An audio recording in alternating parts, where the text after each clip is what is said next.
أعوذ بالله من الشيطان الرجيم. بسم الله الرحمن الرحيم. يا أيها الذين أوتوا الكتاب آمنوا بما نزلنا مصدقا لما معكم من قبل أن نطمس وجوها فنردها على أدبارها أو نلعنهم كما لعنا أصحاب السبت فكان أمر الله مفعولا. إن الله لا يغفر أن يشرك به ويغفر ما دون ذلك لمن يشاء ومن يشرك بالله فقد افترى إثما عظيما. ألم تر إلى الذين يزكون أنفسهم بل الله يزكي من يشاء ولا يظلمون فتيلا. انظر كيف يفترون على الله الكذب وكفى به إثما مبينا.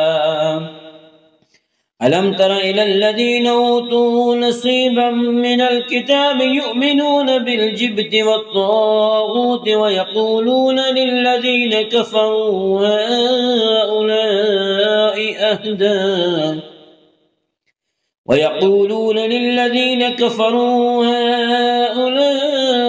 أهدى من الذين آمنوا سبيلا. أولئك الذين لعنهم الله ومن يلعن الله فلن تجد له نصيرا. أم لهم نصيب من الملك فإذا لا يؤتون الناس نقيرا. أم يحسدون الناس على ما آتاهم الله من فضله فقد آتينا آل إبراهيم الكتاب والحكمة وآتيناهم ملكا عظيما. فمنهم من آمن به ومنهم من صد عنه وكفى بجهنم سعيرا.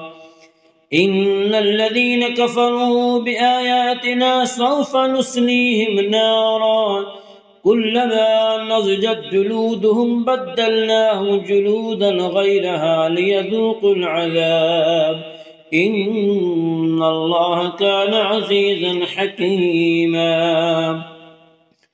والذين آمنوا وعملوا الصالحات سندخلهم جنات تجري من تحتها الأنهار خالدين فيها أبدا لهم فيها أزواج مطهرة وندخلهم ظلا ظليلا. إن الله يأمركم أن تؤدوا الأمانات إلى أهلها وإذا حكمتم بين الناس أن تحكموا بالعدل إن الله نعم ما يعظكم به إن الله كان سميعا بصيرا. يا أيها الذين آمنوا أطيعوا الله وأطيعوا الرسول وأولي الأمر منكم فإن تنازعتم في شيء فردوه إلى الله والرسول إن كنتم تؤمنون بالله واليوم الآخر ذلك خير وأحسن تأويلا. ألم تر إلى الذين يزعمون أنهم آمنوا بما أنزل إليك وما أنزل من قبلك يريدون أن يتحاكموا إلى الطاغوت وقد أمروا أن يكفروا به ويريد الشيطان أن يضلهم ضلالا بعيدا.